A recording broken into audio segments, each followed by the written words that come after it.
белорусы это такая первая постмодерная нация. Вот я, выходя на улицу в Минске, наблюдаю, ну, вот в Так, общении это между людьми, постмодерная идентичность. это то, что, до чего эстонцы дорастут, дай бог, там, к 2050 году. У нашай праграме ўжо быў Максим Богданович, ужо быў Сапега, Александр, правда. Зараз вот чарга Ластоўскага нарэшце настала. Извини, я перебью.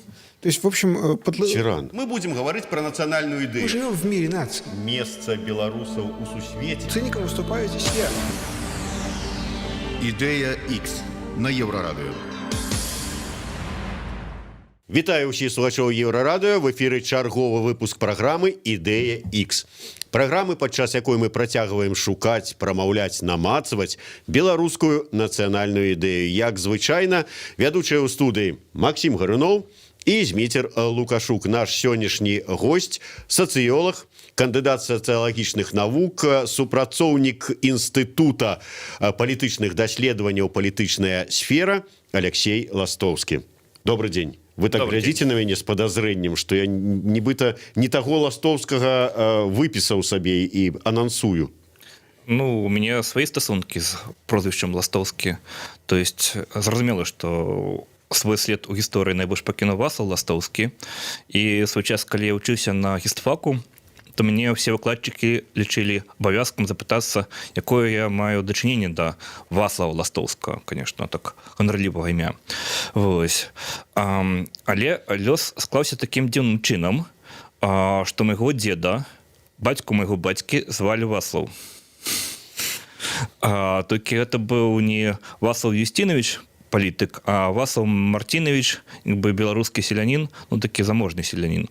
Вось. І паколькі мне ўжо там пытаюцца пра Вацлава Ластоўскага, то я бы ўжо на курсе 3 заўжды адказваў так, гэта мой дзед. Не, ну я ў прынцыпе пытаўся, ці правільна там сацыёлаг, а то можа быць ён гісторык там які-небудзь, ці яшчэ што-небудзь, ёсць можа яшчэ які-небудзь Алексей Ластоўскі. Але вот добра, што вы зараз сказалі. Вы апярэдзілі, я б мог вот лажануцца і задаць першае пытанне. Я, правда, нават сфармуляваў сабе крыху інакш, што вось у нас у студыі, у нашай праграме ўжо быў Максим Богданович, ужо быў Сапега, Александр, правда.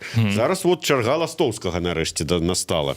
Вот, а вы расказвалі, што вы Ластоўскі ды крыху не той, але вот бачыце як все. Але ўсё ж таки, вот калі ўжо ведалі, хто такі Вацлаў Ластоўскі, з кім вас, вот, ну, не тое, што з кім вас блытаюць, а каго лічаць, можа быць, нашчадкам. Вы вот зацікавіліся, пачалі вывучаць і, адпаведна, з гэтага пачалі там задумывацца пра нацыянальную ідэю. Ой, тут ідзе трошки іншым чынам. Для мяне большы ўплыў аказала тое, што я нарадзіўся ў тых мясцінах, в прынцыпе, адкуль родам таксама і Вацлаў Ластоўскі. Гэта гістарычная Віленшчына. І калі паглядзець на гісторыю беларускага нацыянальнага руху, то, конечно, гэты рэгіён менавіта быў эпіцэнтрам. Бо адтуль паходзілі практычна 90% всіх актывістаў, пісьменнікаў, палітыкаў, якія стваралі Беларусь, яны паходзілі з гэтага рэгіёна. І это такі рэгіён выбуховы, і это рэгіён, дзе, в прынцыпе, сходзіцца якраз вот каталіцызм і праваслаўе, дзе стыкаецца вот балцкасць і славянскасць, і вось менавіта на гэтай мяжы і выкрышталізавалася Беларусь. І таму для мяне вот вельмі важнае маё сямейнае паходжанне. Мяне бацька каталік, маці праваслаўная, я так неяк саму сабе злучаю вось гэты лёс беларусаў, быць паміж рэлігіямі, паміж этнасамі. Большая частка маіх сваякоў налічыць сябе палякамі, але бацька запісаўся як беларус і так далей. То есть, ну, ўсё ў нашых заплытана, складана, і гэта хутчэй вымушае больш думаць, разважаць і так са скепсісам ставіцца да такіх нейкіх гамагенных фармуліровак, калі цябе імкнуцца загнаць у тое, хто такія беларусы і што яны павінны рабіць. Добра, тады я вот зачаплюся за слово сацыёлаг. Вот мне вельмі нам пашчасціла, што нарэшце мы сацыёлага вылавілі ў праграму, таму што ён-то ведае, што адбываецца ў глыбінях сацыялагічных і з беларускім народам. Лукашенко неяк сказаў, што не дараслі мы яшчэ да нацыянальнай ідэі. Да вас як да сацыёлага, а вот беларускі народ, ён ввогуле, яму важная нейкая там нацыянальная ідэя, ідэя, ён ввогуле пра гэта думае ці не думае? Тут ёсць такая праблема, што сам гэты тэрмін нацыянальная ідэя, ён перажыў некалькі этапаў. І, конечно, першы важны этап это якраз працэс распаду вось гэтых старых дынастычных дзяржаў і калі пачынаюць афармляцца мадэрныя нацыяналізмы. То есть у нас это, конечно, быў канец 19 стагоддзя. Вось. І мне падаецца, што якраз вось на тым зломе, калі развальваюцца старыя сацыяльныя структуры, то гэта давала такі імпульс для мабілізацыі, што шмат людзей пачынаюць захапляцца нейкімі гарачымі ідэямі, і это дазваляе ствараць новыя дзяржаўныя ўтварэнні абсалютна, якія не мелі прэцэдэнтаў да гэтага часу. І можа быць на гэтым зломе якраз і паўстала савецкая Беларусь як такая. Другі этап это, конечно, пачатак 90-х гадоў, калі разваліўся Савецкі Саюз, і это зноў жа дала нейкі выбух энергіі, але ўжо значна меншы, і таму паўстала такая кволенькая Рэспубліка Беларусь. Іншая рэч, што гэтай энергіі прынцыпе няма ўжо як такой, так? То есть сацыяльныя структуры, яны ўжо аформіліся, характэрныя для Рэспублікі Беларусь, і ўжо няма такого запалу, каб нешта мяняць. І тут хутчэй выяўляецца тая рыса беларусаў. Конечно, вельмі дрэнна цытаваць нацыстаў, але ў свой час, калі адбывалася нацысцкая акупацыя Беларусі, і яны стыкнуліся, што ёсць мясцовае насельніцтва, пра якое, в прынцыпе, нічога не ведалі, так, тому што такая нейкая цьмяная прастора, незразумела кім населеная, ніякага ўяўлення пра беларусаў не было.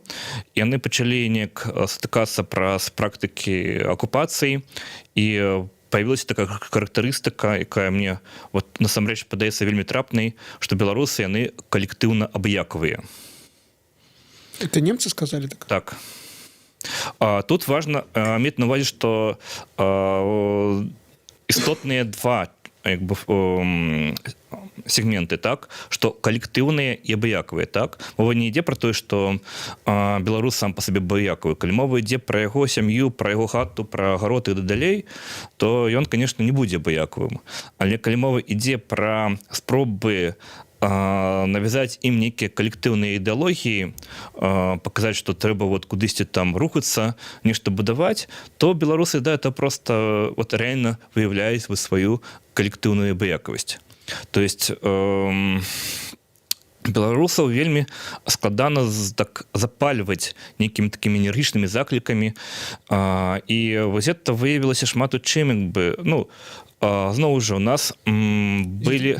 Это ситуация 40-х годов. Так. Але я думаю, што гэта не асабліва змянілася, нават яшчэ больш стала рэльефным, калі мова ідзе пра сучаснасць. Вось. Таму, калі, напрыклад, Лукашенко свой час спрабаваў стварыць такі нейкі мясцовы аналог нацыянальнай ідэі, мова ідзе пра праект беларускай дзяржаўнай ідэалогіі. Потому што ясна, што это па сутнасці быў той же самы аналог, бо гэта мусіў быць нейкі праект, які всіх бы аб'ядноўваў грамадзян Рэспублікі Беларусі і даваў ім правільны накірунак. Вам трэба туды ісці, то і будаваць, і гэта далей. І што па выніку сталася з гэтай ідэалогіяй? То есть яго практычна, можна сказаць, сабатавалі, так? Кніжкі выпусцілі, курсы запусцілі, але ніякага эфекту на свядомасць беларусаў гэта не аказала. Так, і беларусы па сутнасці праігнаравалі гэты праект ідэалогіі. Лукашенко пакрыўдзіўся, так, і кажа, што беларусы не гатовыя, да, трэба ж, Путін пастаянна абяцае ўсе новыя варыянты нацыянальнай ідэі, там Расія там зажигае, то бок нейкія выпальвае там у навінах, а беларусы яны нічого так толкам не зрабілі, крыўдна, так? Чакай, я просто за живое. Мы займаемся тут нейкай нікому не патрэбнай марнай справай. Чаму? Лукашенко патрэбна, ён жа кажа, людзі, у нас няма нацыянальнай ідэі, вы тут сядзіце, абмяркоўваеце, працуеце на Александра Григорьевича, можа ён цішком ваши перадачы глядзіць, думаю, чарговыя фрікі нагаварылі, а толку з гэтага. Слушайте, а почему Александр Григорьевич сам не является национальной идеей? Потому что вы сейчас сказали, что с точки зрения немцев белорусы, они абыяковые, ну, в том смысле, что вот их Коллективно. коллективно Не абыяковые. треба забываться, что это Да. два слова. Да, коллективно абыяковые. Вот, но когда вот я вспоминаю, по-моему, я прочитал все биографии политические Александра Григорьевича, которые были изданы за последние 20 лет, и во всех этих биографиях большое место уделено избирательной кампании 1994 года, как к Александру Григорьевичу люди на стадионах подходили со слезами на глазах, что там была атмосфера практически как в церкви, как в храме гроба Господня во время сошествия священного огня. То есть к Александру Григорьевичу протягивали деньги, там, не знаю. И это было прям вот... Нет, эти описания, они очень не похожи на какую-то там вот огульную обыяковость. Да, они полны энергии, они полны каких-то вот ожиданий, слез, мечтаний. Там, да, люди все двигались за Лукашенко. И, может быть, Лукашенко, он сам по себе-то и есть национальная идея. То есть не нужно ничего, кроме него самого.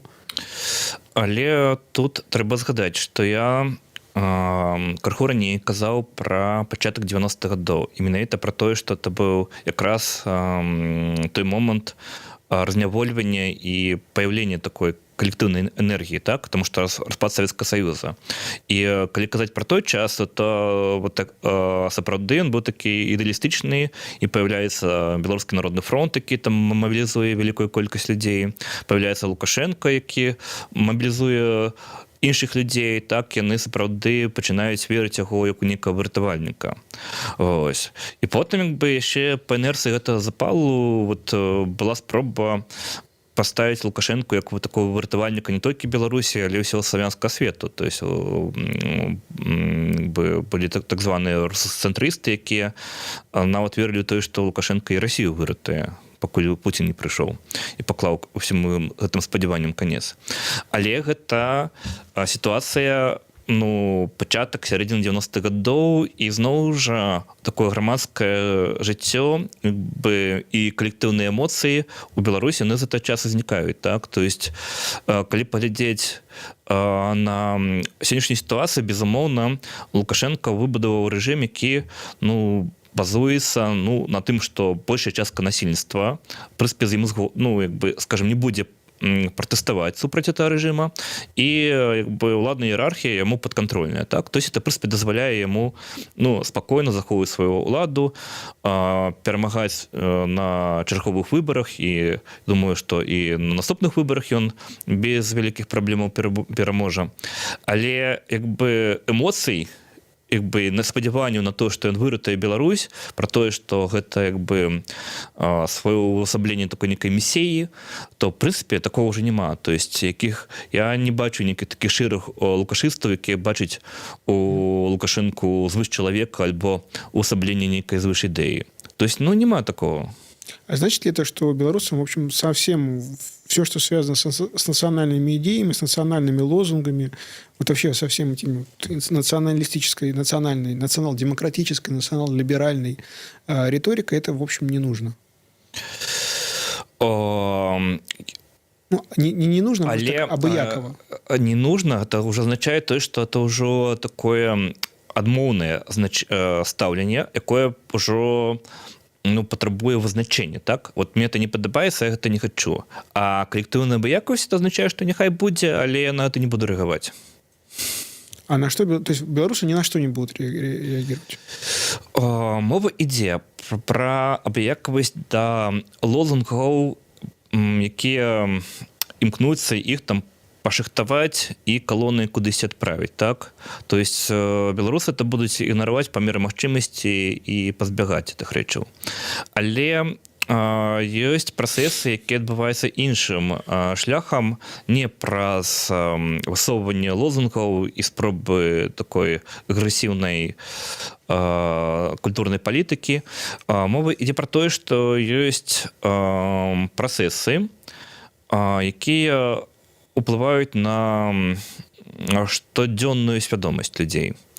Я кажу пра тое, што людзі, напрыклад, жывуць у Республіці Білорусь, яка має визначені країни, вони мають пашпорт цієї країни, і виникає так звана пашпортна свідомість. Тобто є горизонт уявлення, який от докладно поміщається у межах Республіки Білорусь, і ось це працує, гэта паступова змяняе. Пачатку 90-х было шмат людзей, якім гэта не падабалася, якія хацелі вярнуцца ў такой вырай у Савецкі Саюз, дзе ўсё было стабільна, зразумела, не было эканамічных крызісаў.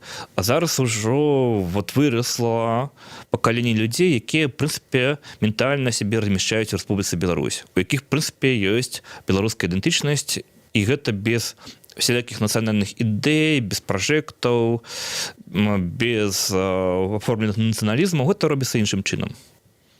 Ну вот, предположим себе какой-нибудь, в рамках эксперимента, предположим себе, что латыши сошли с ума, и вот завтра латышская армия, железные клини латышской армии вторгаются. Латышские стрелки. Латышские стрелки входят в общем, в Беларусь, и здесь, в общем, становится такая белорусская власть. Вот. Господи, латышская власть. Ну, Минск переименовывают в Менскас, там, вот. Минск. Минск, да. Не, будет тогда по-латышски, напомню, Минск. Минск. Вот. И вот реакция вот этих вот белорусов, они будут приспосабливаться к новой реальности без сопротивления, без выхода на улицу. Ну, глядзячы што, калі гэта новая рэчаіснасць будзе ім незручнай, бо Мінск вымовіць цяжка беларусы, таму яны будуць этому сопротивляться. То есть, если они оставят все как есть, а может быть даже немножко улучшат, ну, в общем, допустим, отменят визы в Евросоюз, там, то, так, в общем, все нормально. Ну, скорее всего, все устроит. Ясно, что, конечно, есть как бы две группы насельніцтва, якія будуць сопротивляться.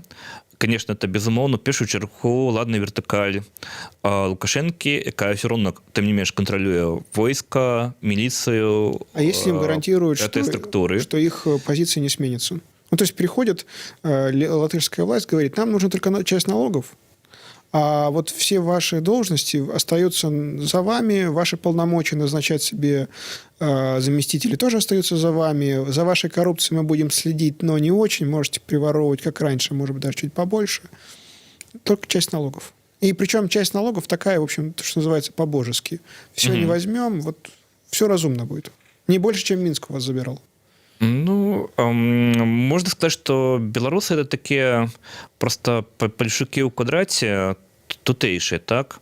Для їх, в принципі, улада іна з'являється чужою, так? Тобто, в принципі, навіть коли казати про Лукашенка, якби, хоч би, по ідеї, якби, сукин сын але свой, так? Тобто, ну, все ж таки свой, безумовно. Але все равно так бы, то есть такое отчужение от улады, но воспринимается як знешнее, тому що якби, наше життя, воно йде якби, своїм ходом, ми якби, самі по собі нечто будуємо, а хто там прийшов, якби, там, хто там контролює які інституції, які, в принципі, незначні, ну, я думаю, що для більшості населення це реально не має великого значения. А если они с собой еще притащат Европаспорт, то, я думаю, их цветами. Ну, вот, конечно, было б угодно для белорусов. Окей. Але ясно, что это цалком гипотетичный сценарий. Да, так? конечно. А вторая группа, вот кроме властной вертикали, кто еще сопротивляется будет? Я думаю, что, безумовно, есть около, скажем так, белорусских националистов, и для яких, конечно, вельмі істотна, што ёсць свая дзяржава, яны мараць пра тое, што тут калісьці будзе свая ўлада, што калісьці тут будзе свая мова. То есть все наследства, это мы их знаем. Это вот Мирослав так, Лазовский. Так, их там можно перелечить худенько. Дашкевич, Бульба еще. То есть еще 3 человека будут отбиваться где-то в окопе героически. Но латыши, я думаю, их не тронут, они им дадут это самое, какие-нибудь премии за, ну, за героизм, за общий. И все. Тем не меньше... Просто это очень важно. Я, извини, я перебью. То есть, в общем... Тиран. Да. Вот. А можно ли сказать, что вот эта идентичность, о которой вот вы говорите, она не совсем модерная? Потому что это очень похоже на, как, с моей точки зрения, на поведение крестьян. Вот, допустим, когда Габсбурги расширяли там свои территории за счет там каких-то браков между династиями, то никто же не спрашивал местных крестьян, вот, как бы, вот, хотят они, чтобы теперь ими управляли Габсбурги или не хотят, чтобы они управляли Габсбурги. Крестьян, как бы, если их налоги не трогали, если их жизнь не улучшали, они всегда были за. И можно ли сказать, что вот здесь, в Беларуси, то, что вы сейчас описываете, ну, с моей точки зрения, это какая-то продолжение вот этой вот крестьянской, приспособленческой, средневековой стратегии выживания, когда вот коллективная обыяковость, да, что, в общем, мы вот как жили, так и живем, нам все равно, на каком языке нам там вот сверху что-то там приказывают, главное, чтобы не мешали особо жить. Вот. А вот во всех этих гражданских вещах, в парламентах там, и в газетах мы не участвуем, и нам так все устраивает. Безумоўна, беларуская ідэнтычнасць у той форме, якая сфармавалася ў 20-м і на пачатку 21-го стагоддзя, яна вельмі адрозніваецца ад канонаў мадэрнай ідэнтычнасці.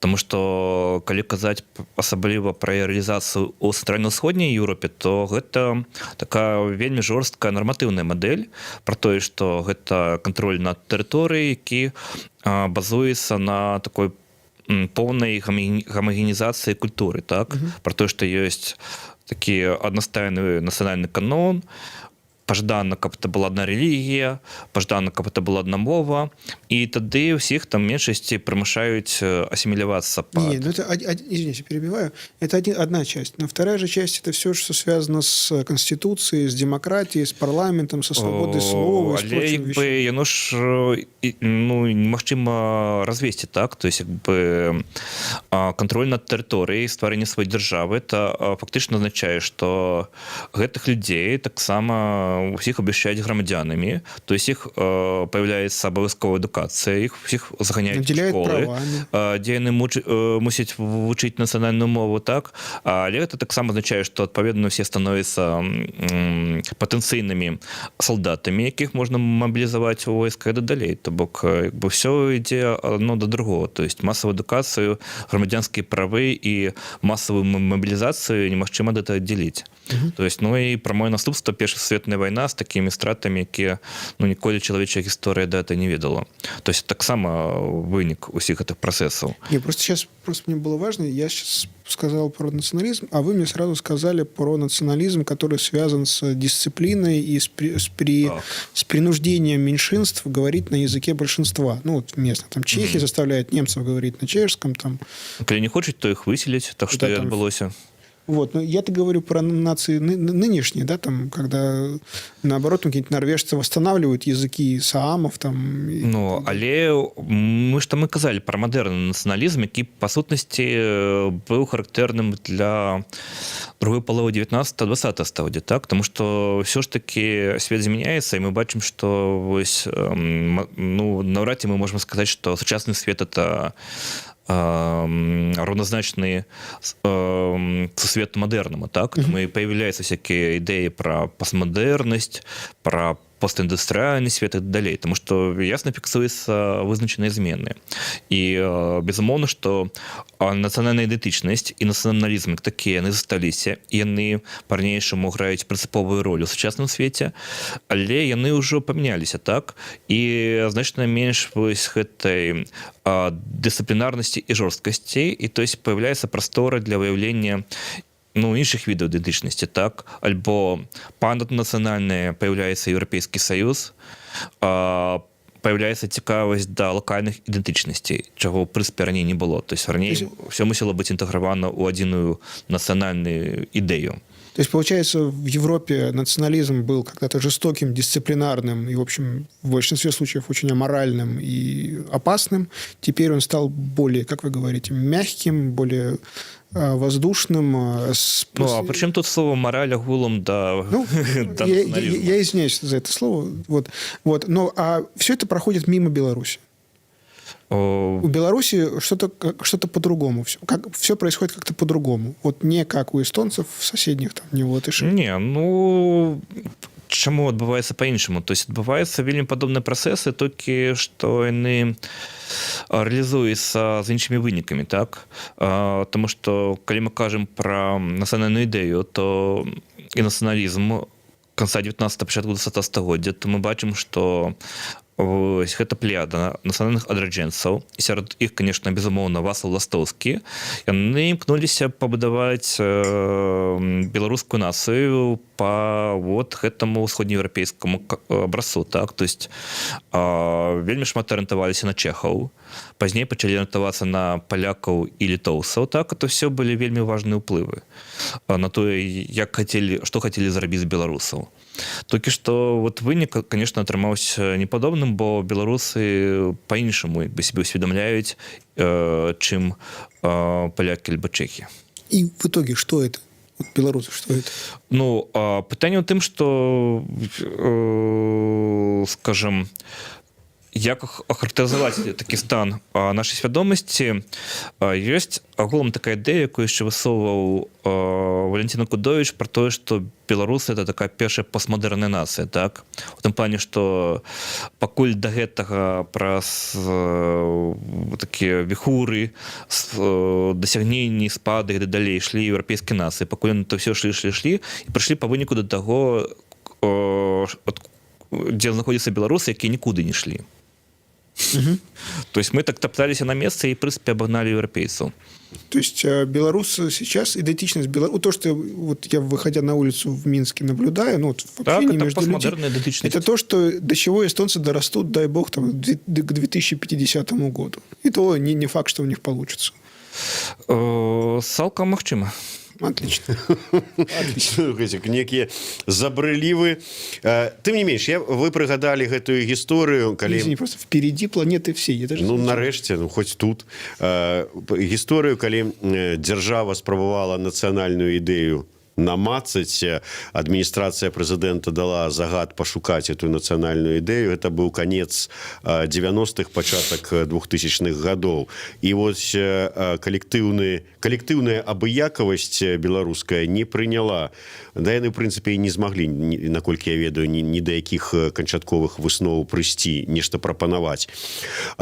Все ж таки, а вот эта коллективная абыякавасць, непрыняццё такое нейкай нацыянальнай ідэі распаўсюджваецца толькі на, скажем, калі это зверху ад улады ідзе прапанаваная такая ідэя. А калі вот мы вот з вами вот яе зараз распрацуем, ці вот адкульсьці яна, можа быць, яна вырасце з глыбінь самого народа. Такое магчыма ці не? Ці і тут спрацуе гэта калектыўная абыякавасць і ўсё? Слухайте, а якая розніца, кого поставить на трибуну, Лукашенко, Канапаску ці Свярынца, так? То есть, в том плане, что они будут казаць розныя рэчы, але як бы стаўленне беларусаў да это будзе, в прынцыпе, аднолькавым, так? Таму, як бы, колькі тут на вашу перадачу не прыйшло б там розных таких ідэалагізатараў з рознымі праектамі. Я памятаю, неяк быў на канферэнцыі гадоў 5-6 там назад, арганізоўваў Анатоль Тарас, такі сумна вядомы. І там сабралася такая куча розных фрікаў, якія высоўвалі там розныя дзікія праекты. Вось, давайте мы перайменуем, например, у Літву і зажывем. Ух, тады там адразу такі вот шчасце, то есть царство Божие на зямлі адразу наступіць. І вось падобны кшталт ідэі, там кучу розных. Вот. Але я разумею, што гэтыя фрікі, яны можуць паміж сабою там імі абменьвацца. В прынцыпе, для большасці насельніцтва гэта, ну, застаецца вось нечым далёкім і неважным. Хорошо, а можно вот пару каких-то вот зарисовок, вот эта идентичность будущего, ну, вот какая-то вот пост-идентичность, которая есть здесь сейчас в Минске. Вот, например, как она относится к языку? Вот, предположим, вот сейчас было бы здорово, если бы все белорусы знали хорошо английский язык. Вот белорусы, если им сделать это возможно, ну, технически, там, образование как-то вот изменить в школы, детские сады, университеты, можно вот... Чипировать. Они будут сопротивляться переходу на английский язык, ну, вот, чтобы он был, там, допустим, вторым обязательным здесь, в стране. Глядзіце. То есть, если им объяснить, что... Калі казаць пра гісторыю нашай краіны, то это важны фактор, это шматмоўнасць. Так? То есть, па сутнасці, за ўсю гісторыю тут ніколі не дамінировала адна мова. Так? То есть, заўжды беларусы прывыкшы, што ось Ну, ты мусіш ведаць некалькі моў, так? У некаторыя часы то трэба было ведаць 4 мовы, каб нармальна як бы жыць у Беларусі. Таму, калі паявіцца яшчэ одна дадатковая мова, то як бы я не бачу нейкіх праблем. Праблемы будуць, калі ад беларусаў пачнуць патрабаваць размаўляць выключна на адной мове, так? Яны будуць этому сопротивляцца, таму што вось ідэя пра тое, што вот ідэальная Беларусь — гэта выключна беларускамоўная Беларусь, то есть яна не спрацуе. Ну, а чаму яны супраціўляюцца зараз таму, каб яны ведалі на роўным і беларускую, і рускую мову? Таму што тут ужо пануе прагматызм. Ёсць такая справа сацыяльная лінгвістыка, якая кажа пра тое, што мовы яны вывучаюцца, калі ёсць арэал іх выкарыстання, калі яны табе ў жыцці штосьці даюць. Часам узнікаюць такія цікавыя кластары, як зараз, дзе, напрыклад, беларуская мова яна дае прэстыж у культурным асяроддзі мінскай багемы, так? І таму мы бачым, што вот у барах для хіпстараў так паяўляецца беларуская мова, і вось такія дзяўчыначкі манявенькія пачынаюць размаўляць па-беларуску, таму што гэта яна надае такі культурны прэстыж у некаторым асяроддзі. Але калі казаць пра беларускае грамадства, то што дае беларуская мова сацыяльна, апроч таго, што яна мае сімвалічную вартасць. Сімвалічную вартасць, так, все беларусы, безумоўна, пазітыўна ставяцца да беларускай мовы за выключэннем там некалькіх прыдуркаў, так? Але это зусім не азначае, што ім трэба вучыць і размаўляць, таму што для гэта трэба прыкладаць намаганні, а намаганні людзі будуць рабіць, калі яны будуць адчуваць рэальнасць як бы гэта выкарыстанне, тое, што беларуская мова, што яна будзе спрыяць сацыяльнаму прасоўванню. Калі, напрыклад, беларуская мова стане абавязковай мовай для дзяржаўных інстытуцый, гэта ўжо будзе важким фактором, які паспрыяе, напрыклад, тому, што людзі пачнуць зусім по-іншаму ставиться до белорусской мовы. То есть, допустим, предположим, что судьей на территории Беларуси может быть только тот человек, который сдаст экзамен на белорусский язык, да, на какой-то очень... И плюс, что все справаводство будет вестися на белорусской мове, и тады раптам нечаканно белорусы пачнуць аддаваць детей у садики з беларускай мовай і гэта далей. То есть тут я не бачу вялікіх праблемаў. Праблема ў тым, каб дзяржава была зацікаўленая ў тым, каб рэальна спрыяць пашырэнню беларускай мовы. Для этого трэба рабіць некаторыя меры. Зараз яны не робяцца і ўсё. Будзе іншая дзяржава, будзе іншая ўлада, гэтыя меры... То есть я не бачу праблему ў тым, што беларуская мова не знікне, так? То есть просто трэба змяніць статус дзяржаўнага спрыяння. А вот нынешнее положение, когда в Минске я всюду слышу русский язык, ну, с минским акцентом, но его тут очень много. А как, с вашей точки зрения, связано ли это с тем, что экономика Беларуси, она ориентирована на Россию и большое количество экономических отношений с Россией? Если, предположим, завтра у Беларуси будет примерно такой же объем товарооборота с Евросоюзом, то русский язык в течение какого-то времени, ну, вполне себе там, не очень большого, Беларусь начнет переходить, там, условно говоря, на немецкий, на польский. Тут нема такой прамой сувязі аднабока дэтэрмінізму, тому што мы можем паглядзець на сітуацыю, якая складваецца на Гродзеншчыне.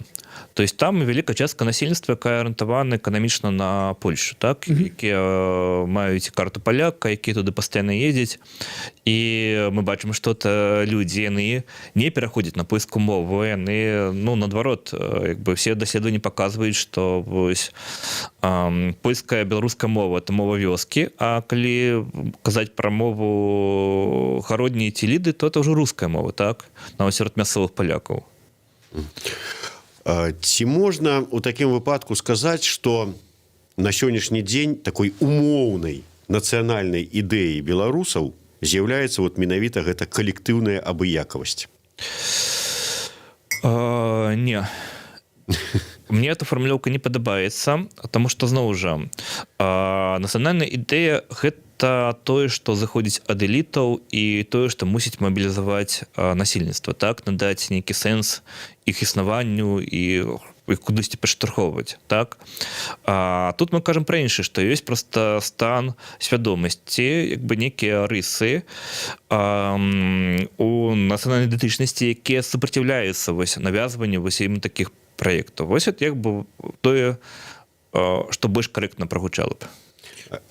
А вот можно ли сказать, что вот это вот состояние белорусской нации, ну, белорусской общности, так скажем, да, вот оно говорит о том, что, в общем, здесь что-то можно хорошее сделать. Это хорошо или плохо?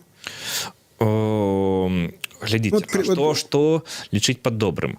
То есть, ну, это вот в случае чего? Это поможет белорусам быстро развиваться, быстро войти в Европу, быстро выучить нужные необходимые языки, получить профессии, привлечь сюда инвесторов, я не знаю. Я думаю, што калі б Беларусь скарысталася той развілкай магчымасці пачатку 90-х гадоў і вайшла, ну так скажем, у еўрапейскую зону ўплыву, пазней бы на этой хвалі вайшла еўразвяз, то ніхто б это нават і не заўважыў, да? То бок і самі беларусы б это асабліва не заўважылі, і Еўропа б прагнула Беларусь і не заўважыла, што тут ёсць нейкая асобная краіна са сваімі праблемамі, так? То есть беларусы вельмі лёгка да это адаптаваліся.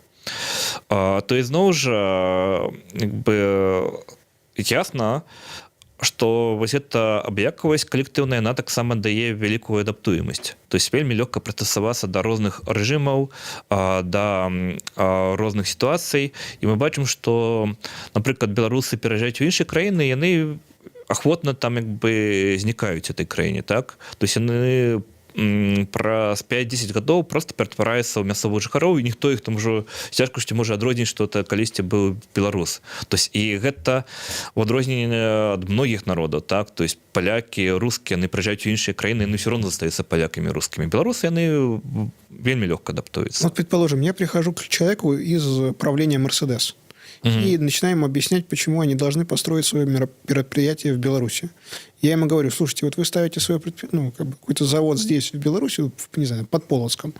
Вот, и будьте уверены, что вот у нас такая национальная культура, такая специфическая, что, в общем, никогда вы не встретитесь там вот с чем-то, с чем вы можете встретиться где-нибудь, я не знаю, там, на Кавказе. Сходные немцы, да? Да, то есть здесь не будет никаких проблем, там, не знаю, там, с какими-то вот странными там оскорблениями чести, достоинства. Просто если вы будете исполнять контракт, мы тоже будем исполнять контракт, и все будут счастливы.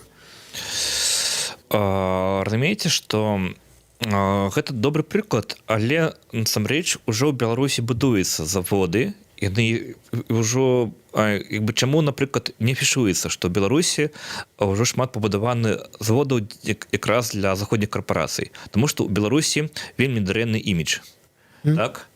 І таму цішком будуюць, выкарыстоўваюць беларусаў як працоўную сілу, і это рэальна, ім можна менш плаціць, і яны будуць старанна працаваць, і гэта все разумеюць. І это ўжо заходнія карпорацыі, дзе ёсць свая жорсткая эканамічная прагматыка, яны это выкарыстоўваюць. Просто мы пра гэта не ведаем. Чаму? Тому што ніхто не хоча свяціцца Беларусі, якая мае вобраз апошняй дыктатуры Еўропы. Я думаю, што з цягам часу можна дачакацца, што Мерседес сапраўды пабудуе нейкі свой завод на тэрыторыі Беларусі, таму што рэальна гэта дасць ім магчымасць атрымаць, ну, в прынцыпе, цалкам кантралюемую працоўную сілу, якая будзе выконваць патрэбныя стандарты якасці. Тым не менш, на жаль, трэба завяршаць нашу размову.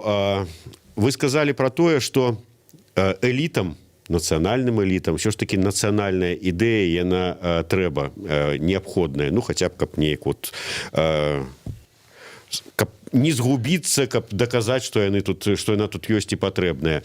Вы таксама да гэтай нацыянальнай эліты хочаце ці не хочаце, але маеце дачыненне. У вас вот свая нацыянальная ідэя Алексея Ластоўскага, яна ёсць?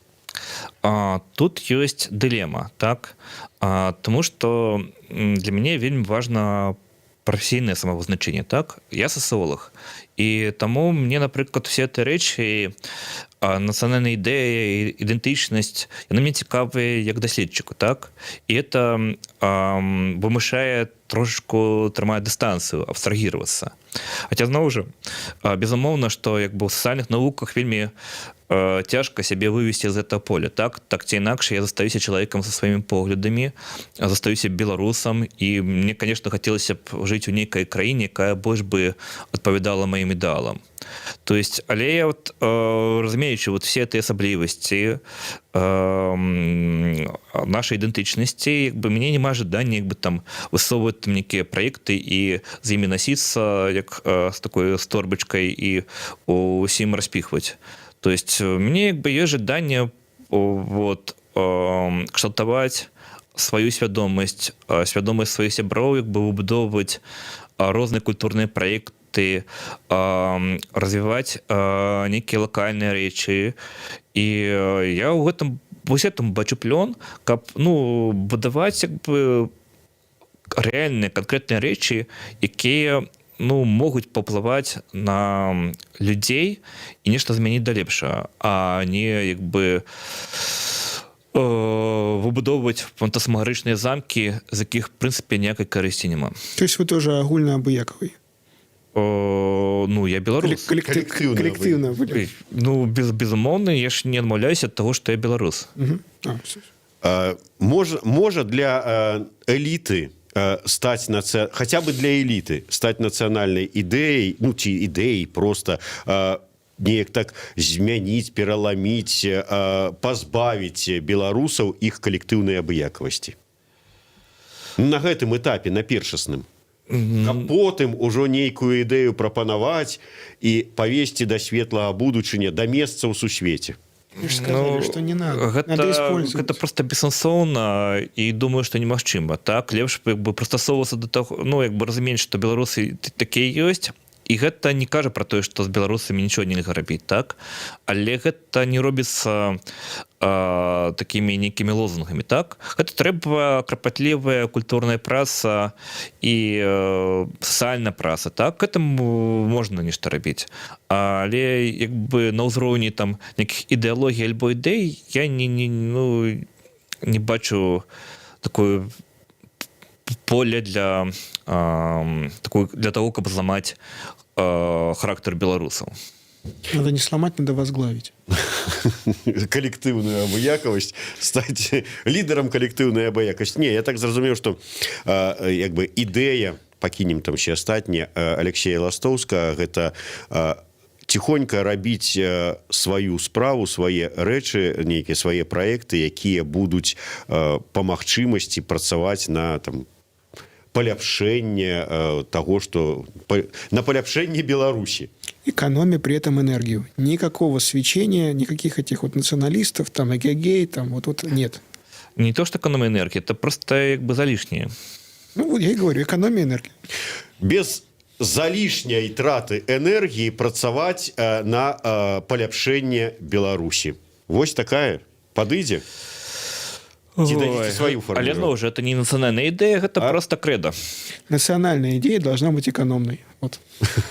Крэда у двукосці нацыянальная ідэя ад сацыёлага Алексея Ластоўскага. І на завяршэнне, дзякуючы, што вот так вот нас, як сказаць, фактычна выкрылі, сказаўшы, што мы працуем на Лукашэнку, ствараючы нашу праграму з падзякай ад нашай праграмы «Ідэя Х» ад Еўрарадыё і нашага партнёра крамы «Сімбаль Бай». Дзякуй вялікі. Алексей Ластоўскі, Максим Гаруноў, Зміцер Лукашук. Слухайце і глядзіце нас. «Ідэя Х» на Еўрарадыё.